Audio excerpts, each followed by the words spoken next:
Buenas tardes, estimados alumnos. Sean ustedes bienvenidos a su clase de los días lunes de Seminario de Derecho Civil. Yo tengo que reposicionar un segundo antes de invocar la asignatura. Obviamente porque tengo varias asignaturas en trámite, en gestión, en curso. Creo que es la expresión más adecuada. Bueno, esperando que se encuentren bien.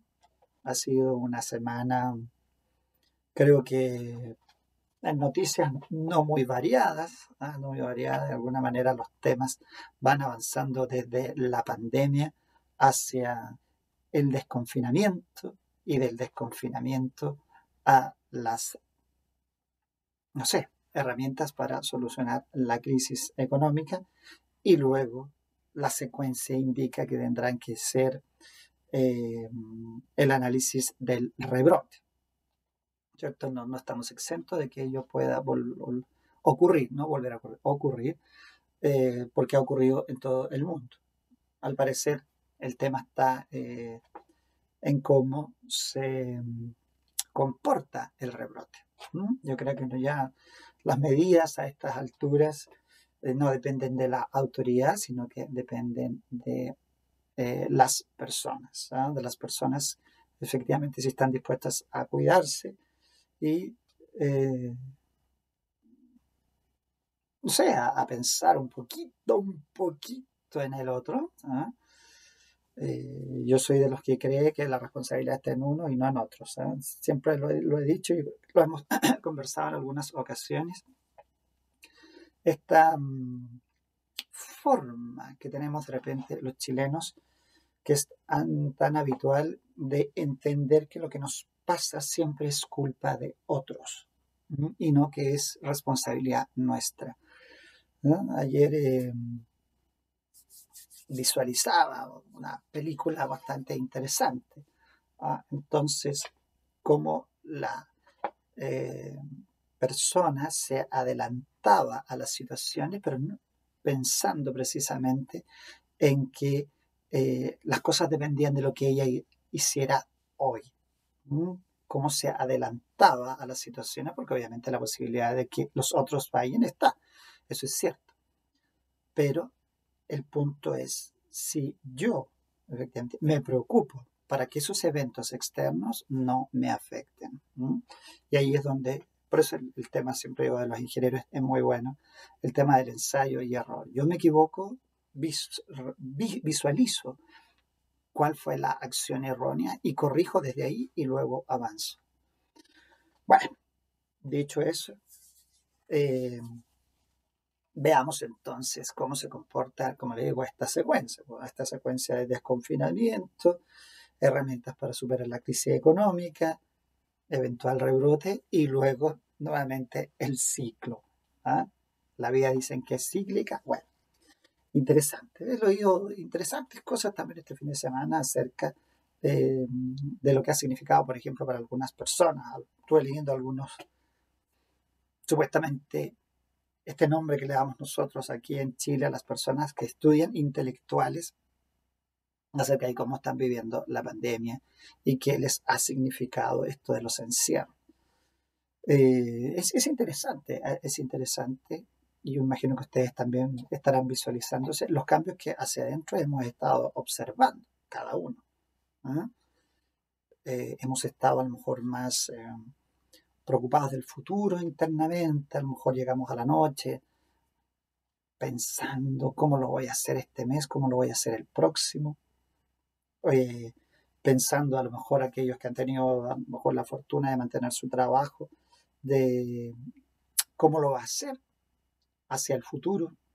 A lo mejor algunos están volcándose a ciertas actividades personales, han hecho más cosas, no sé. Da la impresión de que la creatividad como que se ve forzada en estos instantes a hacer cosas que el tiempo lo está permitiendo y que después no queremos que ese tiempo nos pase la cuenta y nos diga, pero ¿por qué no aproveché ese instante? Leía por ahí, por ejemplo, a los escritores, lo productivo que ha sido, porque de alguna manera sienten que se han podido dedicar. He conversado también con algunos investigadores que han aprovechado de avanzar en sus investigaciones. Bueno, cada uno sabe. Yo estuve visualizando también algunas cosas por ahí de orden manual, cómo hacer un mueble. ¿No? Y eso lo encuentro bueno. Bueno, esa parte de que la pandemia y el encierro estimule la creatividad, estimule el hacer, porque nos va después a remorder la conciencia si es que esto ya después termina y uno va a decir, tuve ese tiempo. Pero el tiempo, como saben ustedes, es inexorable. No perdona. No perdona. Cuando pasa, pasa. Y ya después no hay vuelta a quedar el asunto. ¿Mm? Por ahí, precisamente, vi, bueno, siempre una película de una mujer trabajadora, ya de repente le dicen que el corazón está malo y que le queda muy poco. ¿Cuánto dice ella? No sabemos. Ella de alguna manera lo, lo minimiza al doctor, le dice, bueno, me da igual, lo que quede lo voy a ocupar, punto. Y eso es todo. Bueno, pero ese es el tema, que si nos dijeran así, ¿sabe qué le queda poco? Bueno, que no tenga una lista así de larga de cosas que hacer, sino que ya haya hecho las cosas que he debido hacer y que se me dicen, bueno, si queda poco, que haga las cosas finales, ¿ah? Aquello que ya es más esencial, a lo estilo Homero Simpson, ¿ah? Leerla, escuchar la Biblia en cassette para ser bueno, ¿ah? Bueno, cosas que pasan en este mundo. Vamos con lo nuestro. Lo nuestro es ya, creo que he cerrado el primer ciclo ya con todos los talleres de compartir vía online sincrónica. Tengo que felicitar a los postulantes del día sábado, que fueron los últimos dos, que estuvieron muy bien, muy bien preparados, con muy buena argumentación. Realmente se volvió un diálogo muy interesante. ¿Mm? Y los del viernes ya saben quiénes son. Espero que la próxima vez estén mejor. Estuvieron muy debiluchos, muy debiluchos. Así que es importante porque aquí yo voy a ir haciendo el curso con esta misma, digamos, dinámica. Aquí en la clase del video vamos a ir analizando los temas, los voy a ir exponiendo, pero estos son temas que ustedes ya vieron. Por lo tanto, yo solo me voy a dedicar a el estudio de las preguntas relevantes, no más. Aquí no puedo entrar en más detalle porque el tiempo para un seminario no lo permite. Y el objetivo está claro, esto es de repasar, y cuando uno repasa, habla con alumnos que ya conocen el tema. Así que tener presente aprovechar esta oportunidad. Cuando venga el tiempo de estudiar el grado, uno va a decir, por eso lo digo, ¿por qué no aproveché esa instancia?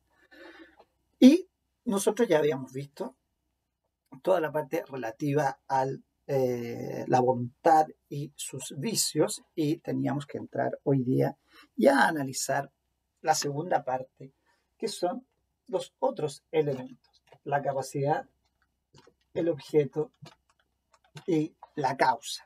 ¿Mm? Digamos, por eso digo, sin entrar en mayores detalles, debemos recordar nosotros que la capacidad es un elemento, es un requisito de validez del acto jurídico y resulta relevante a la hora de analizar la dinámica hoy día, cómo funciona en términos de jurisprudencia, qué litigios comúnmente se generan. Y los litigios aquí van más por el lado de las personas mayores, es lo que uno puede observar. Siempre cuando se analiza la jurisprudencia y uno busca un fallo relativo a la capacidad, se encuentra con que este está golpeando en que en la participación del acto jurídico hubo alguien que era una persona mayor, era una persona de edad avanzada, que persona que se encontraba en algún recinto, persona que había sido diagnosticada con alguna enfermedad, personas que eran no valentes o muy poco valentes por sí mismas. Entonces, siempre el enfoque de la capacidad viene por allí. Pocas veces uno podría decir, mire, es que tenía 17 y no tenía 18. ¿Ah? Eh, Hoy día yo diría que no pueden darse, obviamente, yo estoy especulando, siempre lo he dicho, para dar una mayoría o una minoría o dar una regla general o decir muchos o pocos en materia jurídica, habría que contar con investigaciones que dijera, no sé, el 35% de las causas que entraron por capacidad se refirieron a situaciones de demencia por mayor edad. A lo mejor alguien las ha hecho, yo no las conozco, pero es un tema para saber qué impacto tiene entonces este elemento dentro del acto jurídico. ¿Y qué se da? Por lo que ustedes saben, yo diría, principalmente por el tema de la demencia, ¿cierto? El tema de la demencia, sobre todo en una población que es más activa en años, es decir, sigue trabajando muy entrado el tiempo de la vejez. Hoy día una persona que tiene 60, 65 años es una persona muy activa, ¿ah? Está trabajando, tiene mucha actividad, celebra contratos con continuidad. Seguramente si ustedes le dicen a un joven de 20 o 21 años, 60 o 65 años, ya es algo prehistórico. ¿Ah? Así por lo menos siempre me dijeron mis sobrinos cuando éramos chicos, cuando ellos eran más chicos, perdón, y nos decían, siempre me decían, tío, es que tú eres de la época de los dinosaurios. Imagínense. Bueno, eh, pero la realidad dice que las personas efectivamente están muy activas. Entonces, ¿cuál es el problema? Que a medida que esa actividad se desplaza en los años, nos vamos a encontrar con personas que tienen 70, 80 años, que muchas están en plena actividad y cuando se produce algún evento en el contrato, entonces empieza la visualización de si esa persona era capaz. Y por supuesto que el evento a recurrir es la demencia. Por ahí siempre en las pruebas se pregunta, ¿ah?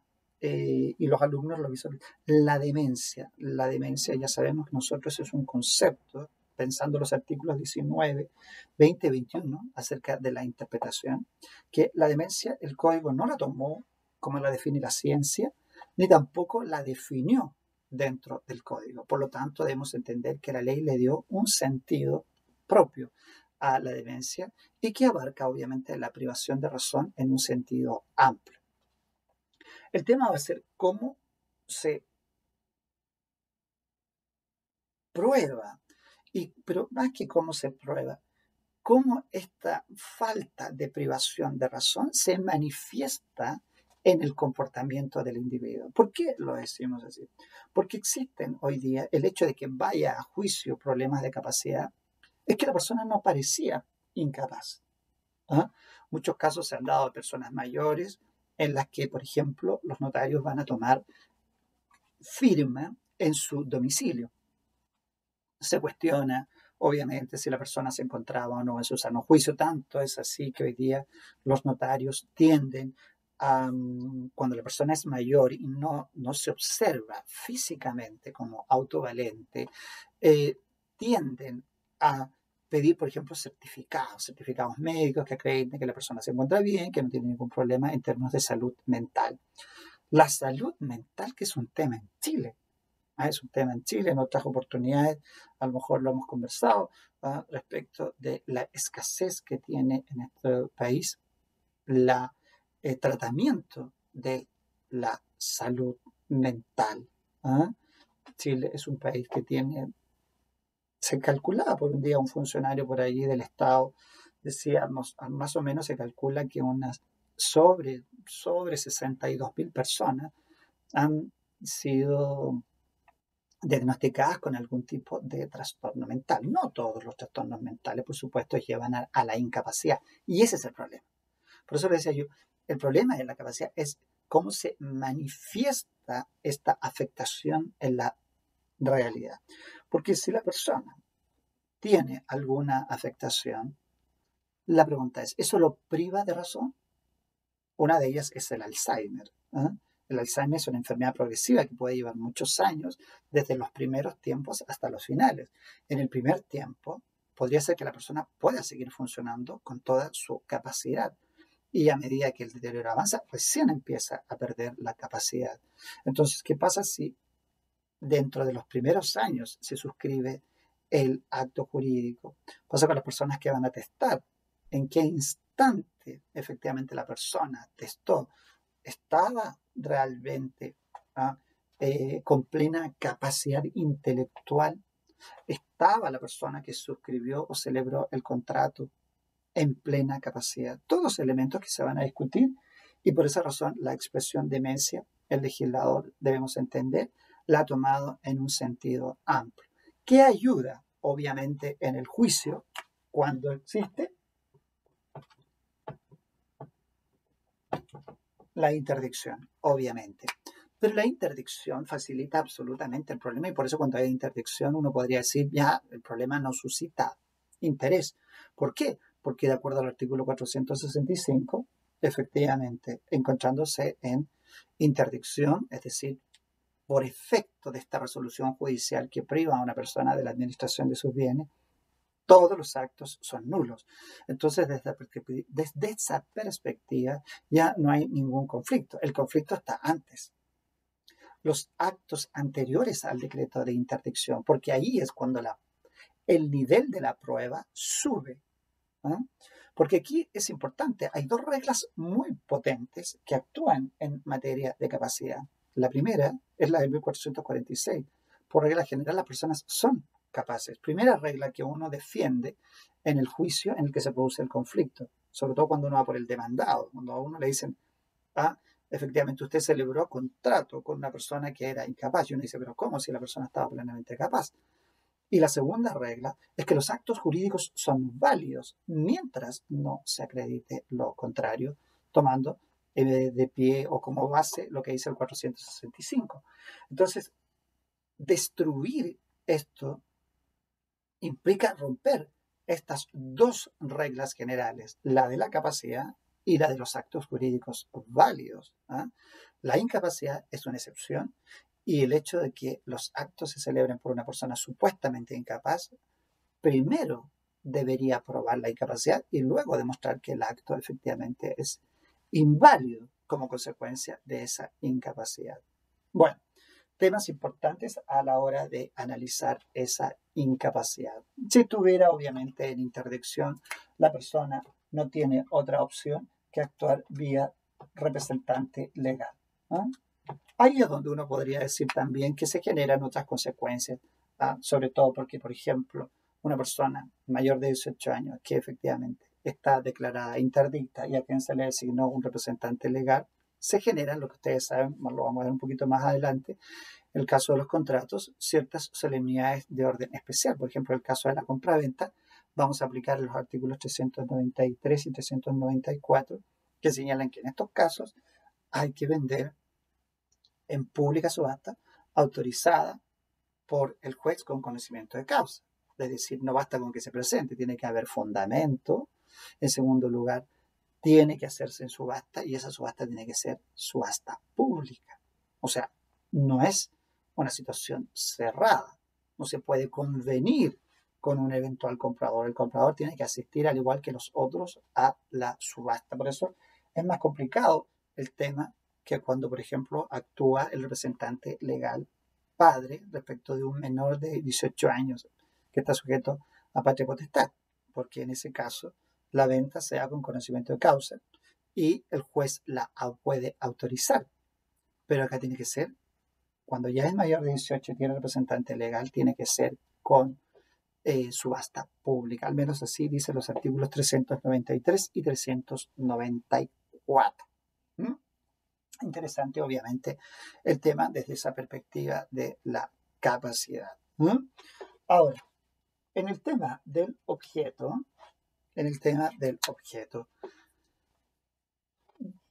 siempre, el primer debate, porque si hay un contenido del Código Civil que es tremendamente complejo,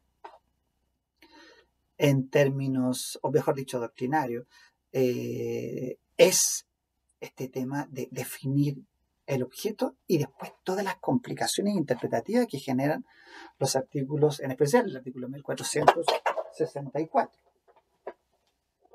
¿Ah? Entonces, allí claramente hay un gran drama. De manera que aquí el primer problema es de orden conceptual. Cuando nosotros decimos qué es el objeto. Y por supuesto ustedes traerán el recuerdo, si estamos conversando del objeto del acto, del objeto de la obligación o de la prestación. En el fondo son tres objetos que están conectados, ¿cierto? Porque cuando uno habla del objeto del acto, ¿cuál es el objeto del acto? El crear la obligación. ¿Cuál es el objeto de esa obligación creada? La prestación. ¿Y qué tiene por objeto esa prestación? El dar, hacer o no hacer. Por lo tanto, depende del contexto en el que estamos o del que estamos hablando, el cual sea la definición de objeto que vamos a conversar. Y a su vez, si vamos a conversar del objeto lícito o del objeto ilícito. ¿Eh? Lo que significa que aquí el problema conceptual abarca a la definición de objeto, a la definición de objeto lícito y a la definición de objeto ilícito. Que es obviamente el elemento atractivo que tiene el objeto, ¿cierto? Porque ahí en el 1461 ustedes se encuentran con las exigencias o requisitos del objeto, en cuanto tiene que ser un objeto real, comercial y determinado. Podríamos decir que para los efectos de un conflicto, lo más relevante pasa a ser, más que las características del objeto, la licitud del objeto, ¿cierto? Es un clásico en la jurisprudencia, los casos de objeto ilícito, y dentro de los casos de objeto ilícito, el famoso caso del artículo 1464.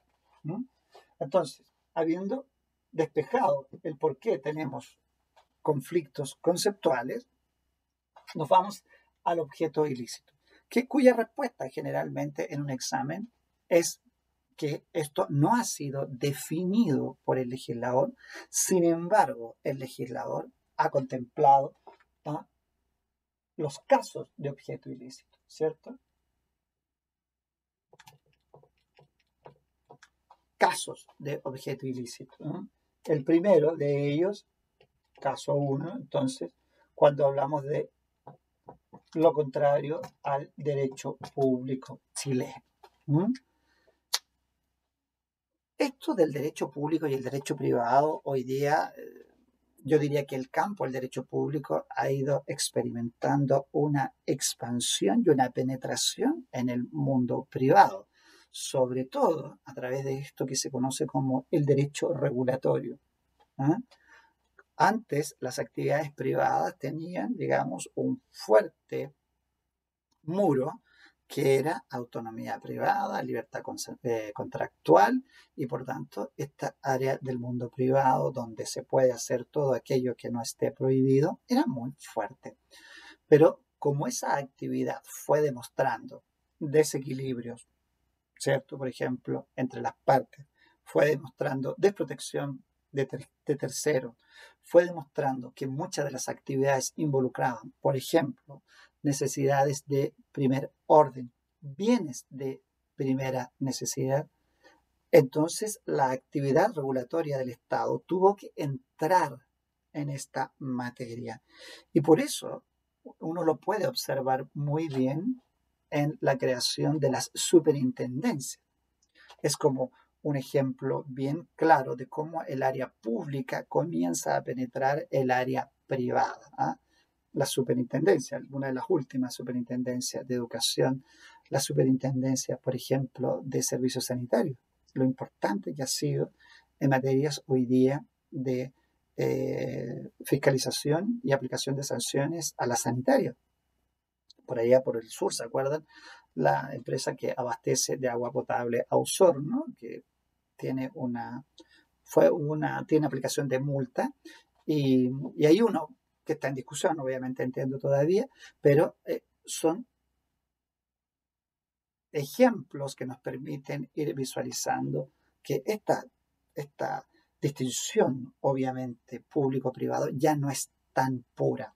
Pero este artículo 1462, que es el primero, en el que se da, precisamente obedece un poco a la concepción clásica del derecho público. Entonces, todo lo contrario al derecho público tiene sanción, objeto ilícito. Y se señala el ejemplo más recurrido, el someterse a una jurisdicción no reconocida por las leyes chilenas. Pero ojo, que esa jurisdicción tiene apellido, no reconocida por las leyes chilenas. De manera que si la ley chilena reconoce esa jurisdicción, el objeto se vuelve lícito. Caso típico en la competencia de los tribunales, cuando en los contratos figuran tribunales de otros países. Sobre todo, por ejemplo, ha habido jurisprudencia relativa a los acuerdos de libre comercio que han permitido esta interacción entre 2, 3 o 4 países, señalando la posibilidad que los tribunales que conozcan de los conflictos puedan ser de cualquiera de esos. Por ahí un caso de la jurisprudencia que precisamente falló que la Suprema dijo, si la jurisdicción es reconocida por la legislación chilena, no hay objeto ilícito, porque habría de haberlo si la propia legislación ha internalizado. Bien, también tenemos aquí, en este caso, ya más conocido, los pactos sobre sucesión futura, ¿cierto? Porque obviamente estamos hablando de una de las materias per se prohibidas. Todavía en Chile no hay indicios de aceptar un tipo de sucesión contractual. Pero antes de entrar a esta clase, estaba analizando un proyecto de ley que busca, por ejemplo, eliminar la cuarta de mejoras, queriendo de alguna manera entonces que la mitad sea legitimaria y la otra mitad sea de libre disposición. Encuentro que no es malo ir ampliando, lo que demuestra que efectivamente el legislador tiene ganas de ampliar. Es un proyecto que entró en el 2018, estamos en el 2020. Por lo tanto, es posible que a lo mejor para el año 3215 vaya saliendo del Congreso. Bueno, veamos qué será hacia el futuro con eso. Por supuesto que los pactos entonces adolecen de objeto ilícito porque, según se dice tradicionalmente, hay una componente moral involucrada en eso. Que se descarta, obviamente, porque hay muchos otros contratos en los que se especula con la muerte y nadie ha dicho que son ilícitos. Pero bueno, mientras es una forma de reforzar siempre el que la sucesión por causa de muerte es un área que gobierna la ley. Y punto, donde la autonomía privada tiene muy poco espacio. Las asignaciones forzosas lo gobiernan todo. Luego está el famoso objeto ilícito, entonces, en la enajenación, ¿cierto? Este caso, obviamente, que es muy relevante porque su mayor jurisprudencia se da a través del artículo 1464, número 3. En especial vamos a poner aquí el número 3 de las especies embargadas por decreto judicial, a menos que el acreedor consienta en ello o el juez lo autorice. Esto es importante por los conflictos de tiempo en relación con los inmuebles. Ustedes ya que han pasado por el ramo de bienes, que han pasado por el ramo de derecho registral, pueden observar claramente que el gran problema se produce por el repertorio que tiene el conservador de bienes raíces, ¿cierto? El repertorio, allí ese registro que da cuenta de todos los actos que se presentan para ser inscritos en los distintos registros que lleva el conservador, y entonces el tiempo que medie entre que se genera el repertorio y se produce la inscripción en el registro respectivo, que en este caso son dos los involucrados. Entra, se indica en el repertorio, se indica la naturaleza, un embargo o una compraventa, pero acto seguido, uno de ellos puede ir al registro de propiedad, supongamos la compraventa, y otro puede ir precisamente al registro de prohibiciones de enajenar. Entonces, ¿cuál llega primero o cuál de los dos se convierte en inscripción? Porque el hecho de que se ingrese una compra-venta no significa que se va a transformar de inmediato en inscripción, porque si sale observado, si tiene un error, si es devuelto, ocurre un problema. Y si, por ejemplo, subsanar la compra-venta no se hace hasta más allá de los 2 meses reglamentarios, obviamente el repertorio se extingue, caduca, ¿ah? Y por tanto podría validarse un embargo que entró en igual periodo. Entonces, ese conflicto de fechas entre estos dos elementos o contrato, uno por un lado la enajenación y por el otro lado esta medida cautelar, embargo, ha generado una serie de problemas de orden de registral, por ejemplo, en el caso inmobiliario. El objeto ilícito allí tiene mucho que ver, sobre todo porque la expresión enajenación del código ha suscitado por mucho tiempo, ¿cierto? Esta duda interpretativa si es enajenación en sentido amplio o es enajenación en sentido restringido. Y además, con otro problema adicional, si por ejemplo es posible la venta de las cosas que están aquí. Bueno, con todas las discusiones, yo cuento siempre fácil 6 discusiones de este solo artículo. Bueno, otros elementos de caso ilícito son la condonación del dolo futuro, ¿cierto? Obviamente no se puede permitir, esto es como decir, no te preocupes, toda intención dolosa que tú ejecutes de aquí y hacia adelante, yo la perdono. No tendría sentido, sería darle como, ¿cómo se dice? Manga abierta para que el individuo agente celebre actos jurídicos que tengan como fin dañar a quien obviamente ha dado mandato, ha dado poder para que se actúe. Entonces, obviamente que aquí el legislador no podría, de hecho, además tendría que tener algo encubierto.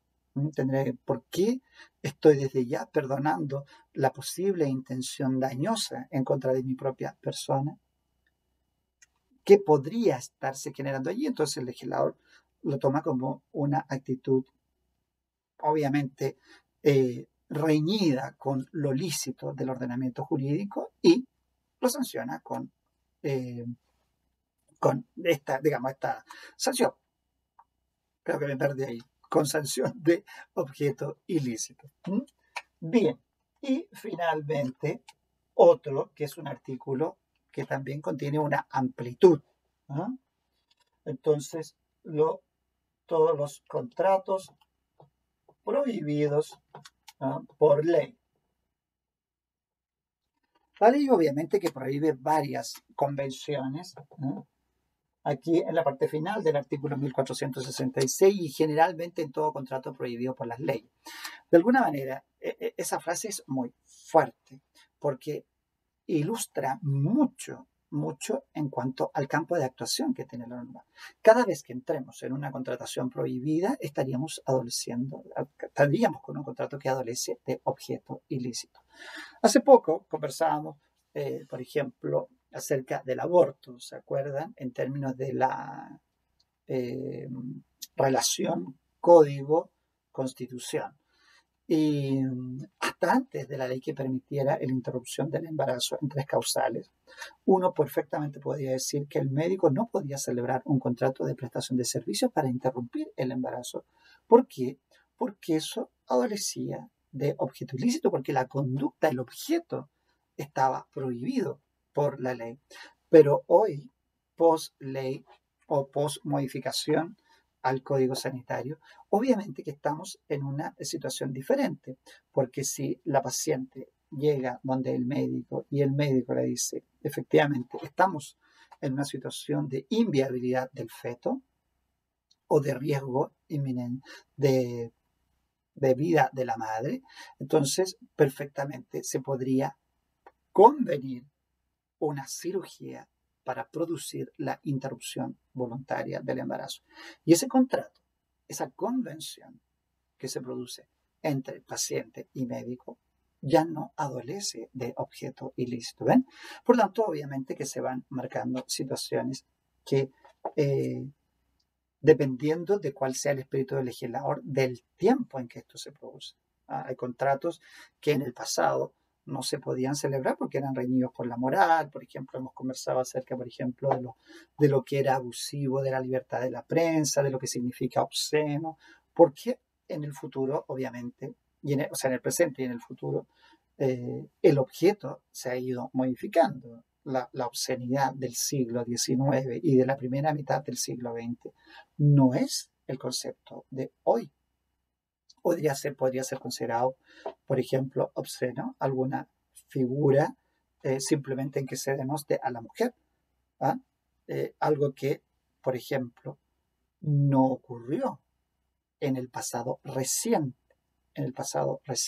Por ahí leía en la prensa, por ejemplo, que la portada de una serial, de estas series que dan por no me gusta decir la palabra porque nunca sé decirla bien, pero por la red de NF, parece que así la abrevian ahora, y resulta que aparecían, claro, decía la noticia así como que las niñas estaban hipersexualizadas. Entonces uno podría decir, ven, ahí la publicidad, el contrato de publicidad está pecando de ir más allá, a lo mejor, de lo que moralmente debería ser un contrato de publicidad, que hoy día debe respetar la dignidad de la mujer y de su cuerpo. Entonces, va cambiando, ¿ven? Las normas módulos de las que habla el profesor Peñailillo, cuyo contenido se va fijando de acuerdo al tiempo. Ya no es lo mismo en el siglo XIX, no es lo mismo de la primera mitad del siglo XX y, por supuesto, ya no es lo mismo en pleno siglo XXI. Interesante cómo se va haciendo este tratamiento. Y finalmente tenemos la causa. Ustedes han ido revisando el temario, por eso estoy avanzando con este grado de velocidad, ¿cierto? La causa, que obviamente es el submundo de la causa. ¿Por qué? Porque la causa es un tema de mucha discusión doctrinaria. En términos del código es muy breve. El artículo 1467 habla que precisamente estamos la causa como un requisito del acto jurídico, que tiene que ser una causa real y tiene que ser una causa lícita. Y habla de lo que efectivamente no puede ser, que es lo que es una causa moralmente imposible. Cuando hablamos de una causa físicamente imposible o de una causa moralmente imposible. Y siempre nos vamos a este tema de la licitud, lo contrario a la ley, al orden público, a las buenas costumbres. Bueno, hasta ahí es muy simple, pero ¿dónde está todo el meollo de la discusión? En la concepción que se tiene acerca de la causa. ¿Cómo entendemos la causa? ¿Como una causa eficiente? ¿Como una causa final? ¿Seguimos una corriente de la causa objetiva, como se planteó, y para la corriente objetiva nuestra tradicional, clásica, en la que tenemos que distinguir el tipo de contrato, la causa de los contratos bilaterales, la causa de los contratos unilaterales, la causa de los contratos gratuitos, o nos vamos a una concepción más finalista de la causa, más subjetiva y que acerca un poco más causa y motivo. Recuerden que el gran problema es que para la teoría clásica, la teoría objetiva, la causa no puede ser confundida con el motivo. Todo tendrá un motivo, pero cada contrato tiene una causa. Entonces, en esta diferencia, obviamente que los autores se han, digamos, mantenido en una discusión muy, muy, muy prolongada, y seguramente uno podría decir que la causa es un mecanismo que se mueve, yo diría que un poquito como bisagra, en el sentido de cuando aumenta la regulación por parte de la autoridad, es decir, cuando se limita la actuación de los particulares en ciertas áreas, la causa entra a tener mayor participación. Uno lo puede observar, por ejemplo, en los contratos donde se analiza la ilicitud del contrato en razón de las circunstancias que rodean al contrato. Por ejemplo, lo que pasó en los contratos, ¿cómo se llamó este caso? Era famoso, de las boletas ideológicamente falsas. ¿Ven? Ahí se está discutiendo la razón del contrato. Señor, usted dice que efectivamente efectuó un contrato